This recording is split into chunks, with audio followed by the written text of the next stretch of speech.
ఈరోజు మనం పిల్లలు లేకుండా ఆపరేషన్ ట్యూబెక్టమీ చేసుకున్న తర్వాత మళ్ళీ ప్రెగ్నెన్సీ కోసం ప్లాన్ చేయాలి అంటే మార్గాలు ఏమిటి దాని గురించి తెలుసుకుందాం. హాయ్, నేను డాక్టర్ సాహిత్య, ఫర్టిలిటీ కన్సల్టెంట్, మాతృత్వ ఫర్టిలిటీ సెంటర్, తిరుపతి.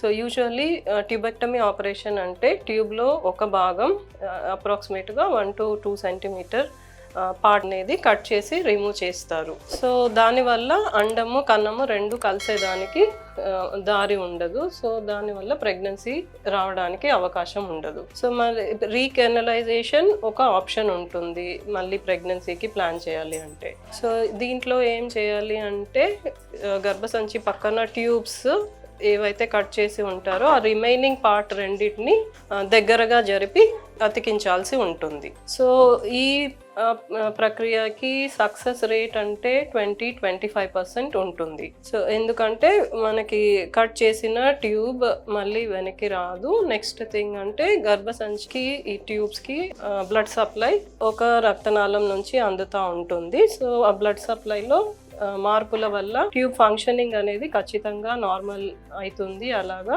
గ్యారంటీ ఉండదు. సో ఈ పద్ధతిలో 20-25% వరకు సక్సెస్కి ఛాన్సెస్ ఉంటుంది. ఇన్ కేస్ మనకి రీకెనలైజేషన్ చేసుకొని కూడా తర్వాత ప్రెగ్నెన్సీ రావట్లేదు అంటే తర్వాత ఆప్షన్ IVF ద్వారా వెళ్ళొచ్చు.